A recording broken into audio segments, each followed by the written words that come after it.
Hi. Jamel. Hey, Dantiel, how are you? I'm good. How are you? I'm great. Really excited about this event. Yeah, Really I'm glad to excited see for you. you, for how well this book is doing. But before I say anything else, I should invite you to do what everyone is here to see and hear you do, which is read from this amazing book. Yes. I'm going to read very, very briefly from the title story. I've been trying to read a different story every time I do an event just so I don't get sick of myself. But I saved, yeah, I saved Milk Blood Heat to read specifically for this conversation with Jamel because this was the first story of mine that he ever read. So in my first year of my MFA, Jamel was a fellow at Wisconsin Institute for Creative Writing, and he was very generous to like look over my story and talk to me about it, and tell me some things I didn't want to hear but things I needed to hear about how to like get the story together, and then talk to me a little bit about the process of putting together a story collection. So thank you for that. This is an honor of your generosity. 1. Monsters. Pink is the color for girls, Kira says. So she and Ava cut their palms and let their blood drip into a shallow bowl filled with milk, watching the color spread slowly on the surface, small red flowers blooming. Ava studies Kira, how she holds her hand steady, as if used to slicing herself open, while sunlight falls through the kitchen window and fills her curls with glow.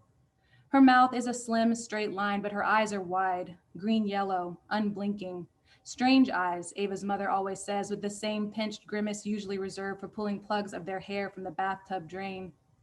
The girls are at Kira's because her parents believe in freedom of expression, and they can climb trees and catch frogs and lie on the living room floor with the cushions pulled off the couch, watching cartoons and eating sugary cereal from metal mixing bowls for hours. At Ava's house, they are tomboys, they are lazy, they are getting on her mother's last nerve. Her mother doesn't approve of Kira, but they've been friends for 2 months, ever since late August when the eighth grade started, and Kira came up to her during gym and told her, I feel like I'm drowning. And though there was no water in sight, Ava knew what she meant. It was the type of feeling she herself sometimes got, a heaviness, an airlessness that was hard to talk about, especially with her mother. Trying to name it was like pulling up words from her belly, bucketful after bucketful, all that effort, but they never meant what she wanted them to. This is one of many differences between her and Kira, that the truth about the two of them changed depending on which mother was telling it. And Ava often wonders if their differences are only because Kira is white, or if there's something more, something beneath the skin.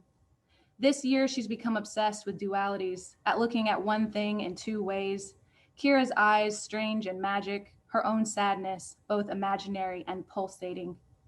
Get a spoon, Kira says, and from the drawer, Ava grabs a large one with slots. She stirs the milk and blood until it is the desired shade, the pink of Kira's lips, a soft, hopeful color. They tip the bowl up to their mouths, one after the other, sip for sip, until there are only dregs. They wipe pink froth from their faces with the backs of their arms and sit still for a moment, solemn in the wake of what they've just done. Blood sisters, Ava murmurs, feeling somehow stretched in time, another sensation she can't explain. She imagines she can feel Kira's blood absorbing into her system, passing through the mucous membrane of her small intestine, assimilating until there is no difference between her blood and her friends. Blood sisters, Kira agrees, and leaves the bowl, spoon, and knife in the sink for her mother to wash. This is the hour of reckoning, or at least this is what they shout as they flock toward the retention pond behind Kira's house, kicking up grass and startling the neighborhood dogs into song. They drop small stones into the water, watch the tadpoles scatter, and count the ripples. Run, little guys, Kira says, her voice small and high like an actress in a bad horror film. Ava stomps and snarls in the shallows. She's still wearing her low tops, her socks full of pond, water squishing between her toes. She is Frankenstein's monster. She is a vampire queen. She is newly 13, hollowed out and filled back up with venom and dust cloud dreams. She throws her head back and howls at the sun, pretending it's a strange burning moon and that there is no other world than this one, where she and Kira are. Kira thunks down onto the bank, sitting with her legs pulled up and her arms draped across the top of her knees, watching Ava. Her hands dangle from her small wrists like claws. She laughs as Ava poses for her, thrusts her hips out at impossible angles, and squinches her eyes tight. Kira pretends to snap photos with her hands, diving onto her stomach to make sure she gets the shot. You're a sexy monster, she screams, swooping to the edge of the pond for a close up, splashing water so that the droplets hang in the air for barely a moment, rainbow colored. Say it. Be it. I'm a sexy monster, Ava repeats and bares her teeth. Kira yanks her arms and they fall into the grass, a giggling heap of girl. They catch their breath and wait for their hearts to stop thudding, for the warmth to drain from their cheeks. They wait for the howling they don't voice to quiet. It never does. Instead, it evens out, a thin purr that lives inside their rib cages and the webbing of their fingers. Ava knows she really is a monster, or at least she feels like one, unnatural and unfamiliar in her body. Before 13, she hadn't realized empty was a thing you could carry. But who put it there? Sometimes she wonders if she will ever be rid of it, and other times she never wants to give it back. It is a thing she owns. Kira sits up and brushes the wet tops of Ava's sneakers. Your mom's gonna kill you. I'm gonna stop there. Hmm. That is great. Thank you. So beautiful to hear you read that. And thank you for saving the story for this event. I feel Not like about you. Not about uh, you. Yeah, this is for Jamel. that's really lovely. I think I read that draft in 2017, if I'm not mistaken. Yeah, Uh, I think yeah, I was in the school that first year. yeah, yeah. And you know, it's funny, and of course I've read it since then, but hearing you read it now, that beautiful reading you just gave, is really interesting in this context, right? Where it's like it's potentially dangerous and even deadly for us to share the same air, but you have these girls in that opening scene, sharing each other's blood, right? Oh my They're god, yeah. blood sisters. And I know in some of your interviews you've talked about how important the body is for you. And I was curious with this story in particular, and we could talk about some of the other ones in a minute, but with this story, did it begin with that opening scene? Did it begin with the body, with something else? How did you find your way into this story? So this story, when I was trying to work on it, it was the one where I had two possible openings and I couldn't figure out which one was first. Like I kept flip-flopping. So that first, the way that it opens, and then that second part where this is the hour of reckoning, I couldn't feel if which one of those should be first. Yeah. And so eventually I was like, you know what? No, I think it does start with this pact. I think it's important to have the information of their closeness, of what they've done to kind of be in one body. Um, yeah. Oh, that's brilliant. And it's not just information, it is an experience. Well, so let's open it up. Like how do you tend to find your way into these stories? Like do you have a is it a certain character? Is it something having to do with the body? Is it a scene, an image? There's various things. Like how do you find your way into this work? Yeah, I think it varies for me. Um, you know, I'm a very imagistic thinker. So a lot of the times I see stuff as an image already, like as a scene. And then I have to figure, if it's an image, then I have to figure out how do I translate this into words, and so, but it could be an image, it could be an overheard conversation. It could be just like an idea that I'm thinking of, what would that be like on the page? It's usually something though that has to have some sort of heat or curiosity for me, where I want to go deeper into what that is, and the way that fiction allows you to do that, right? Like you can Google something and get like all these theories and like that kind of thing, but like fiction allows you to actually like make a world around this question or obsession that you have and kind of explore it three-dimensionally, even though it's words on a page. Yeah. That makes sense. Yeah. No, that's great. That totally makes sense. Um, I was thinking about you. Well, there are many reasons why I think about you, and this book has just come out. But one reason I was thinking about you is because my colleague is teaching this seminar right now on first books, Mm, right? And he's looking at the debuts of people like Toni Morrison and Alice Munro. And part of what the class is doing is like developing this list of expectations of things that we enjoy or see in people's first books, mm. so like what the writers seem to be doing with that first big declaration of self. Like, here I am. This is my book. This is Yeah, who. this is your introduction to me as a Yeah. writer. Yeah. Yeah. So I was wondering how, if you could, like, how would you describe your declaration? Like, are there certain assertions that you feel like you're aware of making? Are there certain qualities you wanted your voice to have, certain influences you wanted to claim or Yeah. reject, obsessions, subjects, certain risks you wanted to take? Like, what do you feel your declaration is as a writer? Asking the big questions. I think I don't know if I thought about that in a conscious way, but if I'm like looking back on it now, I think one of the biggest things I wanted to be able to do on the page, because there was often times when I was writing these stories where I'm like, am I allowed to say this? Am I allowed to write this? Because I think that there are so many ways in which our society conditions us and try to basically constrains like what it is that is the full human experience. So I think what I wanted to do more than anything was to be like, hey, those things that you're thinking, I promise you other people think them. It's normal. And just because you have certain feelings or certain thoughts does not make you a bad person. And then like also I wanted to like do a timeout on like, okay, well, think about the word bad, think about the word good. Those are judgments. Who gets to define them? Where's that power?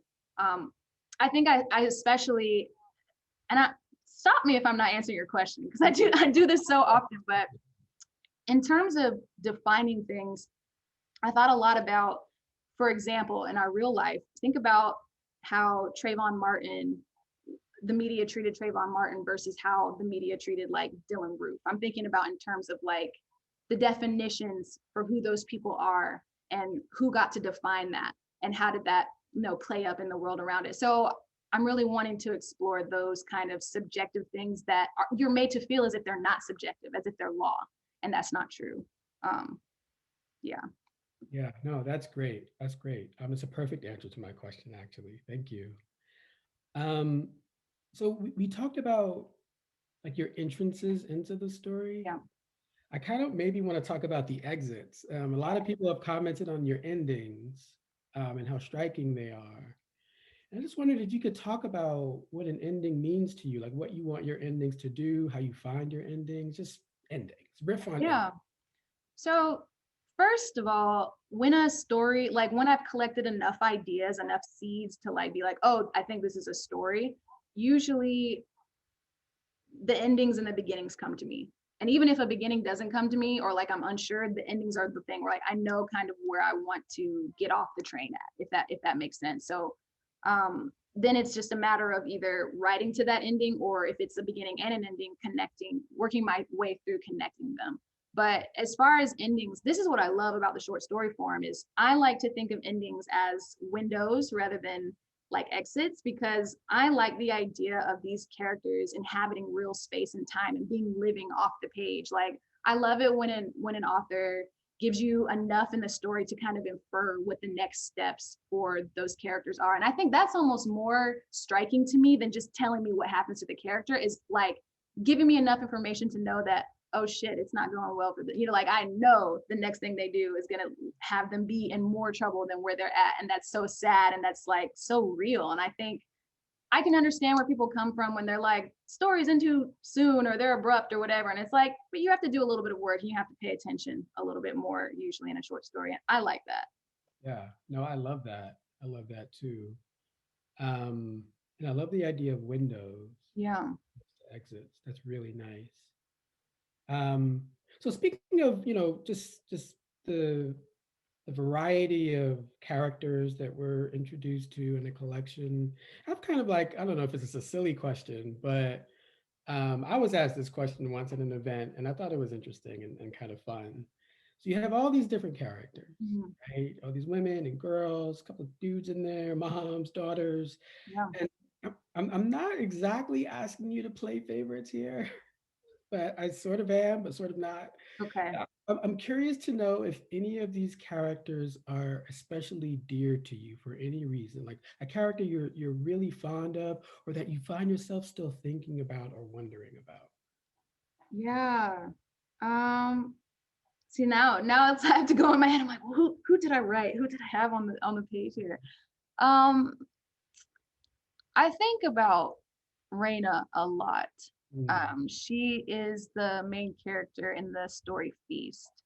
yeah. And she's going through this really kind of turbulent grief that this is another thing about what our society does, is that it kind of tries to dictate what is appropriate grief and what that looks like, when that's such a weird thing to do because grief is so individual.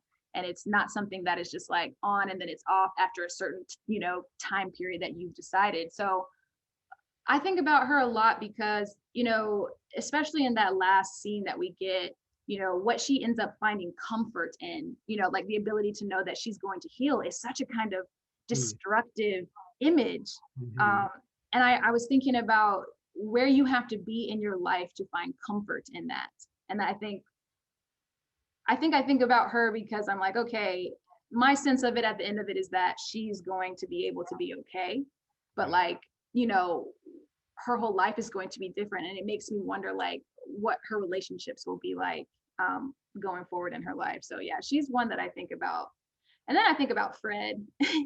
because Fred is a whole, he's gonna hit more. There's bottom for him. It's coming Yeah. for him. You know what I mean? Yeah. Oh, that's great. That's a great answer. Thank you. Um, so one thing that struck me in your interviews is you talked about your attraction to repetition. Mm. And because of the lyricism of the book, I think about the repetitions in a musical sense, like Oh yeah. or like choruses or something. I was wondering if you could say more about the importance of repetition in your art. So, and I've said this before, I think like, there's a certain way in which, especially like writers of the MFA or of academia or coming from that kind of MFA background, there's like a starkness and efficiency that's praised all the time in writing. And I feel like that's fine. That's totally great if that works for you. But I don't think that that's everyone's intention. I don't think everybody has to have that intention. Like, I like to do really lush, kind of verbose language. That's what I like. That's what appeals to me. Um, and I always kind of think I think my mind is always trying to connect things, even if like, my husband, he'll be like, that's actually not at all related. And I was like, but it could be if you think about it in this way. And so like my mind is already kind of doing that. So when I like to write a story that each time, and it's not repetition for repetition's sake, right? For me, I have these kind of words that are kind of, I think of as totems throughout the work. And each time you see it, right, it has picked up resonance from the last time you saw it. Now, there's a certain way in which repetition is used where it's like, I'm not learning anything new from seeing this again. And so it kind of just becomes like a barrier to the language instead of another entry point. But the way I try to do it is that each time you see it, it has changed. Yeah. Something about it has deepened and you get more understanding about the world and the characters. So I really love that. And sometimes I'll repeat a line, but again, for me, it's not like I'm just repeating it just to say it. Like it has changed because of all the information that you've gathered on your way to the next time you see it, if that Yeah. makes sense.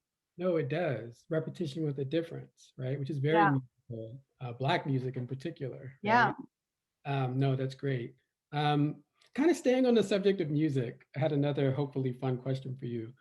Um, if you had to name a few musicians or songs or albums that would work well as accompaniments Yeah. to this book, just a few, like who would you name?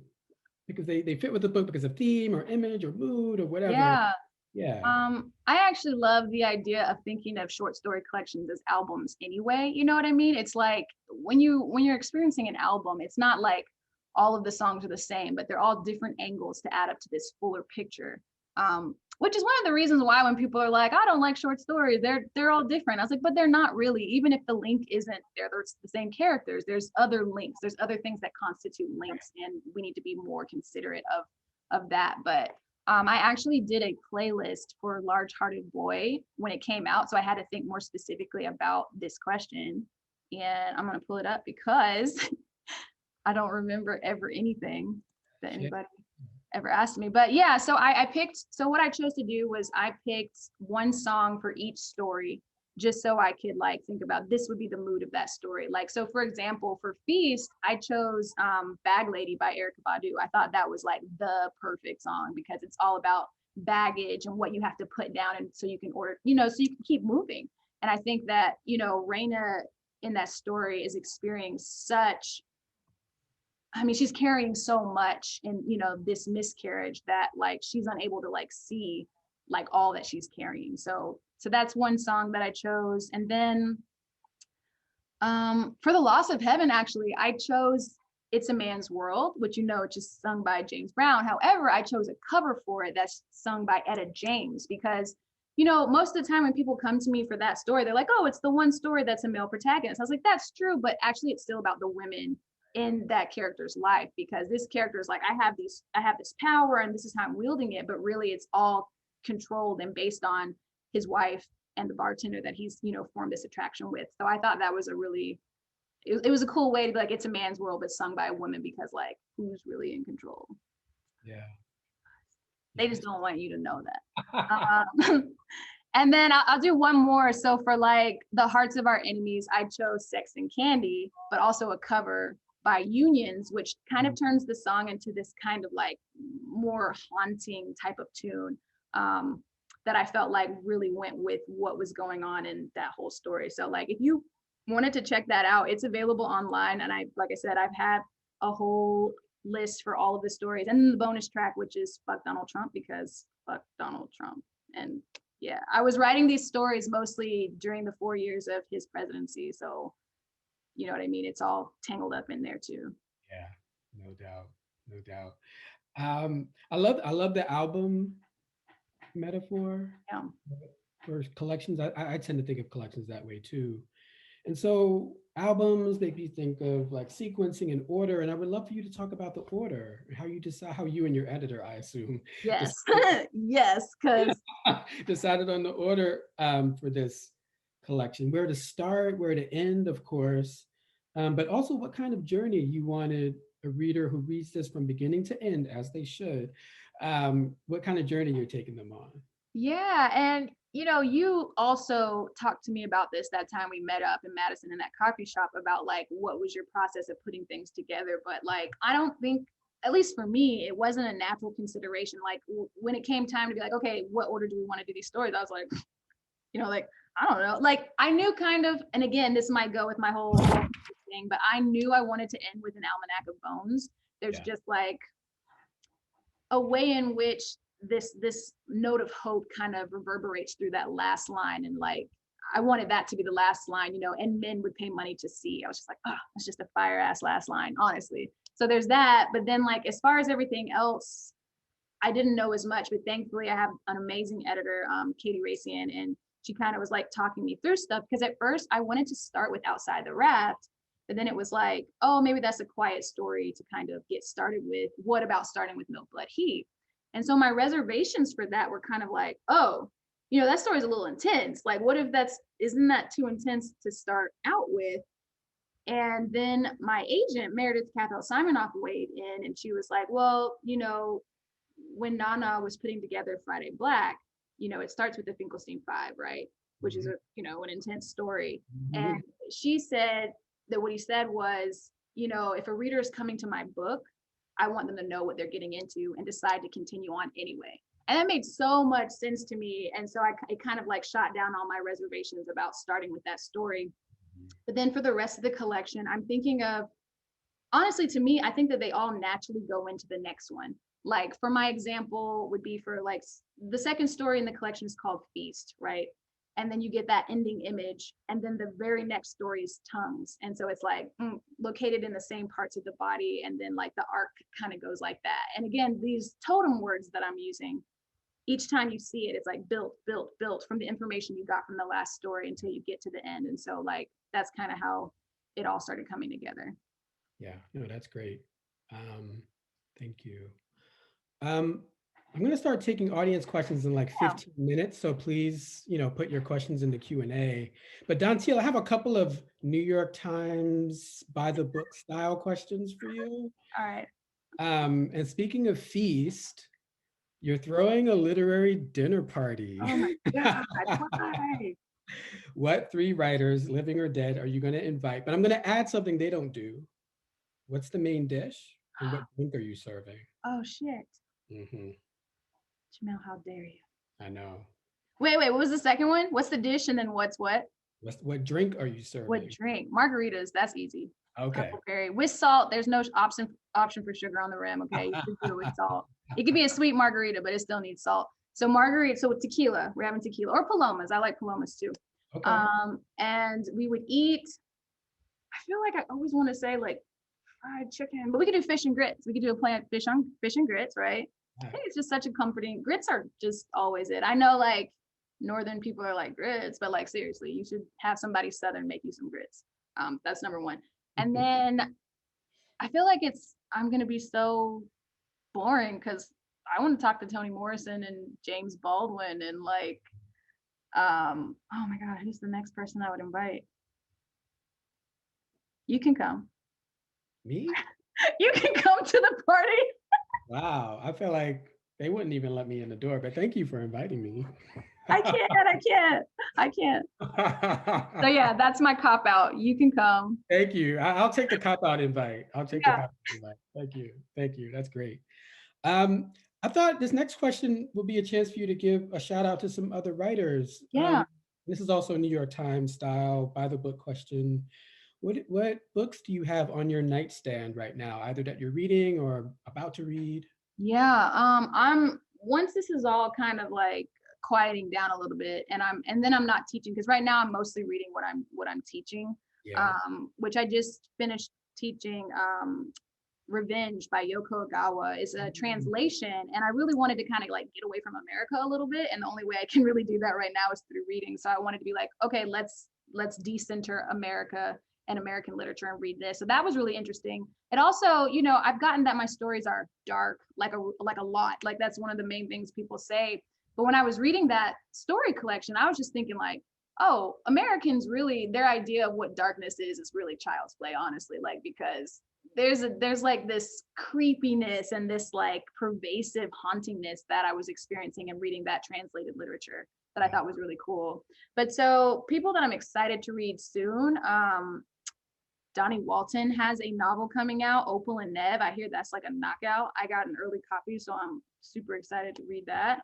And then the poet Shayla Seabree has a book called Field Study coming out, and it is kind of like this hybrid poem that is kind of exploring, you know, the desire for and the resistance of whiteness, which I think is really super interesting. And like also people read more poetry, seriously. If you want to think about language in a really raw and like, I don't know, original way, like you got to read some poets. Yes, absolutely. Derek Austin has a new book of poetry coming out too. If you don't know Derek Austin, get into it. Get into it. Yeah.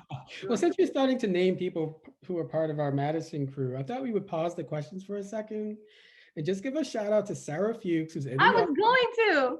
Yes. Wait, look at this, y'all. Please explain what's going on. Look at that. So during my pub week, you know, Sarah had asked for my address and what was the Donnie Walton book? It's Opal and Neb, which will be out, I think, in April. But so Sarah is a really good friend of mine. She's like one of the first readers from my work. She's a really good reader for me. She understands what I'm trying to do, and she tells me when I'm not living up to myself, which you need somebody like that in your life who's going to talk honest to you. But she sent me these earrings, and they are made literally as my book cover. Like I opened up the earrings, and at first I was like, before I even saw what the note said or anything, I was just like, these look like my book cover, and they are exactly my book cover. And that is so cool. It's on Instagram. It's posted. If you want to get some of your bookish friends like earrings of their favorite covers, you should do it. But these are like my new favorite earrings. So yeah, go Sarah. She's here, by the way, somewhere. She's here. Yeah. Shout out to Sarah, a great friend, a great writer. Just had to pause for that because those earrings are out of control. Okay. So, Dantiel, you mentioned Toni Morrison. And of course, as you know, today is Toni Morrison's 90th birthday. Yes. And Audre Lorde's 87th birthday. Yes. I thought it would be fun to have you riff on a Morrison quote that I picked out. Just to give us some insight into you and your process. Yeah. But in her Paris Review interview, Toni Morrison said this. She said, "At first I thought I didn't have a ritual. But then I remembered that I always get up and make a cup of coffee while it's still dark. It must be dark. And then I drink the coffee and watch the light come. I tell my students one of the most important things they need to know is when they are at their best creatively. They need to ask themselves, what does the ideal room look like? Is there music? Is there silence? Is there chaos outside? Or is there serenity outside? What do I need in order to release my imagination?" Dantiel, what do you need in order to release your imagination? Yeah, so I'm an afternoon writer. I'm a night owl. I just always have been. My brain is more active at night. So it's unfortunate because I like writing in coffee shops. That's where I get most of my work done. I like to write to myself, but I like the busyness of other bodies around me. Do you know what I mean? Like it's really important for my process. So unfortunately that has not been able to happen. But my second way that I like to write is come up to my little office loft. I light a candle. I have to have a candle. I put on like music downstairs so it sounds as if like I'm in a coffee shop. And then I do like binaural beats. And then I I write in like long like sprints basically. I'll write so at 2 o'clock, even if I'm not like immediately writing, I'm reading or I'm like kind of thinking about things, and then I'll write for like a couple of hours at a time. And that's how I like to write. I'm not usually an everyday writer. That's just not how I work. But I do touch the work all the time because my brain's always kind of Yeah. doing that in the background. So yeah, afternoon writer with a candle and some music on, but no lyrics. Oh my god, that messes me up. Like a lyric will just come into my head. I'm like, please, Right. yeah, Is it a scented candle? yeah. Is Why'd you look like that? there a particular scent that you need? I don't know. I like citrus. I like anything citrus. Actually, Loyalty Books had a candle made for my book. Exactly. And it smells like mandarin, spiced honey, and smoke. It smells so good. I can't wait to burn it. But I refuse to burn it while I'm just doing like, anything other than my actual work. So it's coming and I'm going to burn that candle. Yeah, that's great. That's great. Um, I'm glad to learn about your ritual. Here's another little Morrison quote. Okay. She said, I don't write when I'm teaching. Teaching is about taking things apart. Writing is about putting things together. So I know we're only a few weeks into the semester, but you're teaching writing at your MFA, Yeah. University of Wisconsin-Madison. I'm teaching the MFA students there. So I'm curious if you found time to write while you're teaching and doing events for Milk Blood Heat and pandemic craziness and general American craziness. Yeah. And I'm also curious to know about some of the wisdom that you find yourself passing on to your students. And I don't mean like technical stuff or craft stuff really, Yeah. more like values in writing or how to live the writing life. So I'm gonna do values first because that actually just came up today. I had a conference with a student today. So what I usually do is they workshop, and then that sometime later that same week, I'll have a one-on-one so we can like go deeper into talking about whatever it is we did for workshop or further whatever. And one of my students was basically like, oh yeah, so the thesis thing that I want to do is like a novel, but it's in vignettes. I stopped kind of bringing vignettes to the workshop because it seemed like people were like, oh, it's distracting for the story, and I had to pause and I was like, wait, I was like, they're saying that the form, like you having them in vignettes, is distracting them from the story. And she was like, yeah. So I stopped kind of bringing them in. I was like, okay, well, so first of all, you can do anything as long as you can make it work. The balance is always trying to figure out how to make it work. So I was like, what I would like you to get good at is just kind of understanding that every single piece of advice or suggestion that you get is subjective, number one, and is a jumping off point. Just being able to distinguish between things that are actually useful for you and what you're trying to do, and things that are people basically being like, this is how I write, so this is why I'm telling you to do this thing. But like, so basically just like wanting to tell my students that whatever you want to do, whatever obsession you have, lean into that. Because that's the other thing. She was like, oh, I think that I won't want to write. I always kind of write about absent fathers and like siblings, and I feel like I'm going to challenge myself and try to do something different. I said, is that because you want to do that, or is it because you feel like people are tired of like hearing about it? And she goes, I think more the second. I was like, yeah. I was like, you gotta like find a way to turn off the external audience for now. It's not useful for you right now. Do you know what I mean? And so that's the kind of stuff I try to tell my students, is that you got to write for you. You got to write for whatever's being called, whatever you're being called for, lean into it, because that interest that you have is the only thing that's going to carry the energy of you finishing this project. Don't write for other people. You know what I mean? So that's one. And then I actually think me teaching is going to be helpful for my writing process because it's all been messed up over 2020. Even with book promotion, like if it had just been book promotion, I still think it would have been hard, but like book promotion plus pandemic plus Trump stuff was just like a lot. And so I had to give myself kind of grace for not coming to the page in the same ways that looks like actual writing, and allow myself to be like, You reading is writing. You watching that television is writing right now. You know, thinking about the work, even if I'm not actually writing, is writing, is part of the process. And when I do show up to the page, that's gonna, you know, the well will be filled, Yeah. if that makes sense. Yeah. No, that's great. Thank you. I think we should turn to some audience questions. Yeah. I don't know if that sounds good. Um, ooh, great questions. Okay. I'm going to try to pair some of these that go together. Cool. I'm going to go back to endings for a couple of questions. One question is this. You mentioned that your characters exist and have their own world off the page. So how do you know when to end the story? Ooh. I think that there's a balance between what I want for the story and what the story wants for itself, that I have to kind of figure out what that is, because there's a way in which we try to, like, you can always tell, I think, when you're reading a story where the writer has forced this outcome because it doesn't feel like it's organic, it doesn't feel like it's coming from like the characters, right? I feel like it's Danielle Evans that was basically like, dialogue is character, setting is character, all of that stuff is actually character because the world is going to be funneled through them, even if you're not writing first person or like close third, right? Mhm. So I think, yeah, I think I just have to figure out kind of, I want to end in this place, but if the story feels like that's not really natural to it, then maybe I have to reconsider. Although usually I'm right on with endings, though, I'm not gonna lie. I very rarely had to change an ending. It's like the Yeah, beginnings, though. yeah. That's interesting. Your instinct is spot on. Here's another endings question. How do you feel that you ensure that the reader can infer where the story will progress? Um, do you sometimes write a short story and feel like it needs to be longer, perhaps novel length, Hmm. that you have to remove details within to omit them in order to produce that sensation of closure within a short story?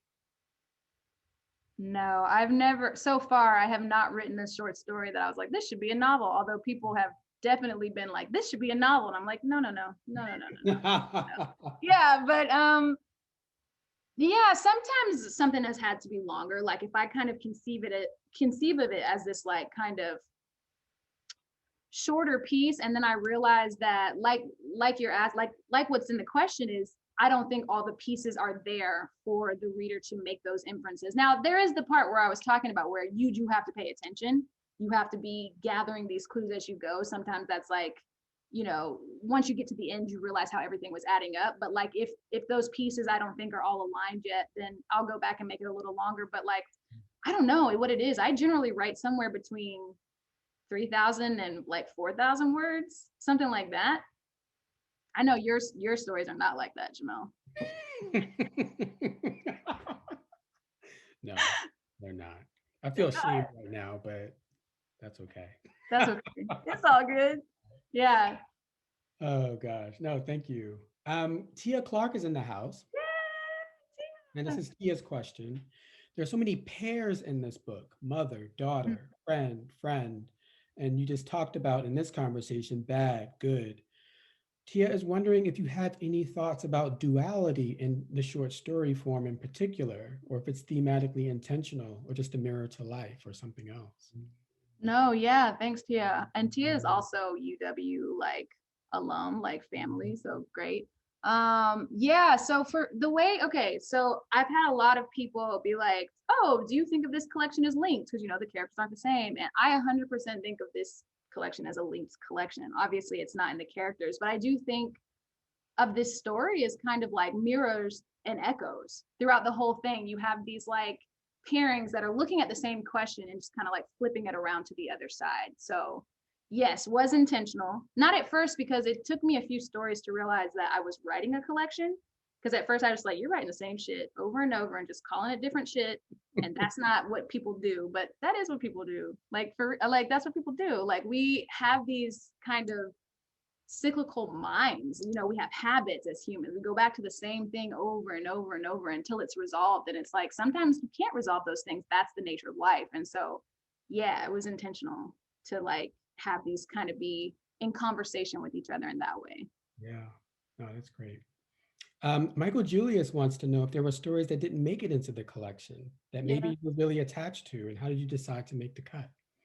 Yes. So there's a story that was in there that got cut because I couldn't get it to where I wanted it to be by the deadline that I had. Basically is what happened. Yeah. And it's a story that I workshopped a bunch. And I think by the end of it, everybody else's feedback had kind of gotten in my head, and I had changed the story so many ways that it was so far away from what I originally intended. And I couldn't find my way back in enough time. So I was like, I'm not putting out a subpar story. I'm just not going to do it. So I just was like, I'd rather take it out. But that doesn't mean like the story will never be out. I think that it's important to take time from your work too, because even though you haven't, like, if you're not actively working on it, again, your brain is so smart, it's doing that kind of stuff. And so the next time I bring it up, maybe I'll have a way of like going forward to make it closer to whatever it wants to be. But yeah, I had to cut a story. It was sad. Yeah. Yeah. Well, along those lines, not not being able to get a story ready in time, Timothy has a question. How long do you typically kick around and revise a story draft? Like, how long does it take for a story to feel done to you? Yeah. So I tend to edit as I write for the short stories. That's just the way that I work. So when I'm writing a story, every time I reopen that draft to work on again, I start from the top, and I'm fixing stuff as I go along till I get back to the point where I left off. And it helps me because I'm immersed in the characters in the world again, and I can just keep going. And then plus, like, sentences are so important to me, like how they sound and what they mean and all that stuff. So I just have to like fix it when I see it's not right, because then it bothers me. And it's a really slow way of working, but it does generally mean that I usually have cleaner drafts than normal. Yeah. But so I could work on a story for like a week, a month. Some stories, take a year, or two, depending on like how much away time I needed from it. But I Mhm. also think stories have a certain incubation period in my head. They have Mhm. to have that time where they're just kind of collecting before I can even get to the page. So in that way, could be years, honestly, like from the time I first have an idea, from the time I actually write it and then revise it and all of that stuff. So it just varies, but they take a long time. Yeah. Yeah. Oh, that's great. Would you add anything about your revision process? Like when you pick a story back up after maybe letting it sit, is there a certain process you go through in revising it? Just trying to like get reacquainted with the world. And then I have I always type my stories in the computer because I've always had a computer, so I type. But I do need to have like kind of a yellow legal pad that I use, and I kind of outline like, okay, where do I want to go next in these scenes, just so I have like a point of reference. And Yeah. I always start on a blank Word draft, and then I have the old one pulled up. I don't Mm. like to revise in the same draft because it feels like claustrophobic, almost like you're Mhm. still beholden That's to whatever you had before. So if you start typing it out again, your brain will start thinking about new ways that's in the interesting. story to go. So yeah, so I do it that way. Oh, You cool. can't do that with a novel, by the way, which is why I'm having struggles doing that. Speaking of novels, I No. think I saw a novel question in here. Um, where did it go? Yeah. Um, Congrats on the beautiful book, Dantiel. It has been such a thought-provoking read, and I've loved every page. Thanks. Can you speak a little bit about your experience writing a novel versus your process writing a collection of short stories? In the previous event, you mentioned the novel that you're working on. How has that process been different or similar to writing Milk, Blood, Heat? Honestly, I found that I have had to trick myself so much more in writing the novel than I do with short stories. It's just like a way in which, short stories are shorter. So you can hold kind of like the whole of it in your mind as you're going. You can't really do that with a novel. It took me a really long time to write the first draft of my novel. I originally actually wrote it when I was 12, and I still have it, and it's awful. Yeah, I know, it's awful. It was so awful. I still have it. Like one day I'm going to show people and be like, look how terrible this was. But the ideas were good and I was interested in it. So I've been trying to write a first draft of this since like 2010, and I finally accomplished it while I was in my MFA. But now like the whole next trick is revision, which it's hard to revise a novel because it's so big. And by the time you get to the end of a first draft of a novel, you have learned so much more about the characters, and they're like real people that you get to know as you spend time with them. Like that's what you do when you get to know like humans, right? And so then you have to go back and put everything that you've learned into that. And I fear it's going to happen again, because by the time I'm finished with the second draft, I'm going to have learned so much and then have to like, yeah. So it's difficult. Basically, I'm still struggling to like revise the first draft to make a second draft, but hopefully I can do that this year. Yeah. Yeah. Cool. Wow. That's great. Back to Milk Blood Heat. Laura Spence Ash, whose name we Yay! don't know, has a question about flash forwards. You often use flash forwards, which makes such sense given what you've said about endings as windows. Does the character's life beyond the story come to you as you write a first draft, or are the flash forwards more often developed in revision? I think it depends. I think it depends on, especially if I'm writing, if the flash forward is happening with a younger character. Um, I think I really like the idea of basically navigating that you're understanding this young character's life at some point in the future. Um, and then you can kind of like, then it makes more sense because I have child characters that are kind of, I don't know, a little bit eloquent and a little bit like wise or whatever. But I feel like I can do that if I'm looking at it from like a future vantage point or whatever. So I think it depends. Yeah. I don't know if I answered you, but No, that sounds right. um, Anna Potter has a question. I love the section you read, Anna says, that started, quote, before 13, empty was a thing you could carry. Anna says the language has that totally organic, spontaneous feeling, but I imagine it didn't come out like that. Can you talk a bit about line revisions? How much do you generally edit on the line level, and what's your process? everything I do is on the line level. Yeah, It's for me, I'm building a story from the line up. So, you know, lines, paragraphs, and then you have the whole arc. And so, again, I think that's why maybe the stories feel so layered. Like mm, there's so much going on. It's not just one thing, right? It's all of these different things. But that's because I'm starting at the smallest point, which is the sentence. Um, and again, yeah, I go through and I think about the rhythm. I read out loud to myself after a certain point because I think that's important and understand what you're doing rhythmically. What's the musicality of the language? yeah, Um, so I'm always kind of tinkering with that to make sure it sounds right to me. And usually, if it sounds right to me, it ends up meaning exactly what I was trying to do. I don't know how that works. I don't know what the magic is behind that, but I try not to look too closely at it because it works. And I think that some things, like it's always like a thing to like, oh, you know, say what your process is, but some things you can't. And some things are just like, they work. That's how my brain works. And I think that that's okay too, to just be like, no, that's just the way it is. I don't know. yeah. No, I think that's right. A couple of other questions. You talked about building up from the line level. So how do you decide how to plot or structure your story? If you're focused on the line, how do you get to those larger units of the stories? Yeah, so it goes back to the yellow pad, the legal pad that I have to use. I think outlines are really constricting. Like they make me feel like panicked to have something like so like this is what you're doing. Like I'm not really regimented in my routines, but I do need to have like a loose like okay, this is what I feel like is happening. And I think once I've written a full first draft, then I kind of go back and I say, okay, where is this going? Because I feel like oftentimes my brain is already working out like these connections that I wasn't actively doing because I was just trying to figure out how to get to the end.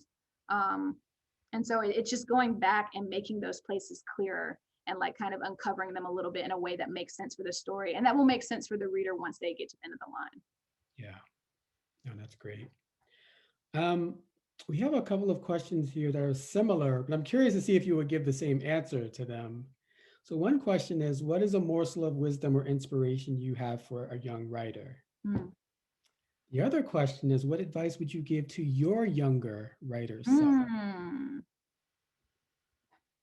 Yeah, I think they're different Okay. because so for a young writer and early writer in general, play in your first drafts. Remember that you like this, that you enjoy it, because once you start thinking about submissions and an audience and like possible accolades and all that stuff, it becomes pressurized in a way that it's very easy to be like, I don't like doing this. And that's not true. What you don't like is the uncertainty of how other people are going to receive your work. So remember to play in your first drafts and then remember that the first draft is you telling yourself the story. Mhm. You need to get that first draft down, no matter if it's awful, no matter, it doesn't matter at that point. You tell yourself the story so you can understand like how to tell it to somebody else, basically. So that's that one. And then for me in specific, I would tell myself, you can be a writer, because I've been writing my whole life, honestly. Again, that's how my brain works, but it took such a long time for me to figure out that, oh, someone has to write the books that I read, and that person can be me. Like, like my parents used to ask me, oh, what do you want to be when you grow older? And I'd be like, I don't know. And the whole time I'm spending my weekends like writing novels and doing books and like all these kind of things. And I think I even went to an arts high school for creative writing, but it wasn't as if they were preparing me to be an author. It was just like, you did some writing, cool, here's your diploma, that's it. So um, I think there's a way in which we don't allow certain people to see themselves, outside of whatever society has conditioned for them to see themselves. So like it just took, even though that seems really natural for me, it just took me a really long time to figure out I could write. So just like I would give myself that advice that I could a lot sooner than I had it. Yeah, I agree. I would say the same thing, actually.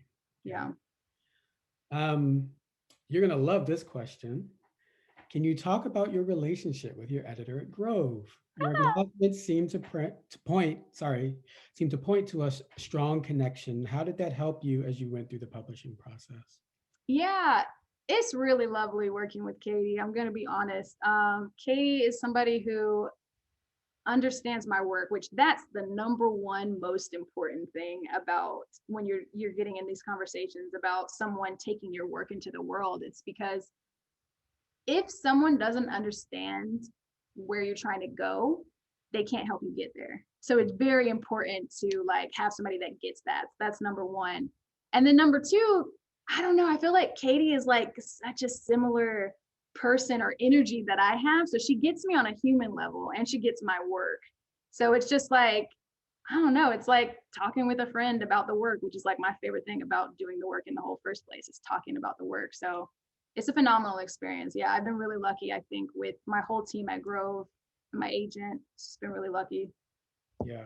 I should mention that my editor at Grey Wolf was the one who asked that question, which I is really love cute. everybody that I was in conversations with about the book, by the way. That's, Yeah. No, yeah, it's cool. It's really nice to have that great relationship with yeah, editors. I was lucky enough to be able to meet with my editors face to face. Like we got to spend time like yeah. talking about my book together, which was amazing to be able to do. Actually, because of you, I met Katie. Remember, it was that Tin House party at AWP Tampa, and you were like, "Hey, this is Katie," and that's, and then like we were like tipsy and we went to the bathroom together, and then that's how that all starts. Those are like the basis of like good party friendships or whatever. If you insist, I'll take credit for all of Yeah, this. I mean, for real, it happened. Katie will co-sign on that. Yeah, Yeah, she cool. will. All right, maybe one more question. Um, let's see. I'm going to pick a good one. Yeah. Love Oh, it. co-signing, it's in there. Um, yeah, this might be an inspirational response. What was the biggest challenge in putting this book together, and how did you confront that challenge? The biggest challenge, if we're being really real, like really honest, was the confidence that I could do it in the first place. Like you Hmm. can write, that's one thing, but like dedicating all of the hours and energy into like seeing a book through is really hard actually. And there's all these moments of self-doubt that you come up against that it feels like, I don't know, it just feels like stacked against you in certain ways, and then pushing through that. So I think for me, it was just the fact that I was already doing this, right? I was writing these stories, but I kept allowing, I guess, the external to come and whether people would get what I was doing, if they would like what I was doing. And I think combating that was like my biggest hurdle. And then, and it's something that I feel like you don't do just once. Even when you get over it, you're going to have to do it over and over and over as you continue to be a writer. So yeah, just understanding that and then like taking the time that you need to kind of be like, no, you're the shit, you can do this. um you're allowed to like your own work. That's the other thing, you're allowed to like your own work. I know there's this whole like you have to hate your work as a writer. You don't. You could just be like, yeah, I like what I'm doing, and Yeah, that's it. yeah. Yeah. No, that's great. That's a wonderful note to end on. And I think everyone, if you can, please go out and buy 2-3 copies of Milk, Blood, Heat. Give them to your friends. Give them to your friends. Support independent bookstores. Please, oh my gosh, please, we want to be able to have in-person events when this is all contained. So please support indies. Yes. Thank you so much. This was so much fun. I love doing it. I'm muted. Thank you. And yes, Center for Fiction is also an independent bookstore, and we will add the link into the chat. And thank you both so much. Congratulations again, Dantiel. Thank you so much. I wish you every success, and I hope we all meet in the real world at the Center for Fiction in the flesh someday soon. So thanks a lot. Good night. Bye. Thanks for coming.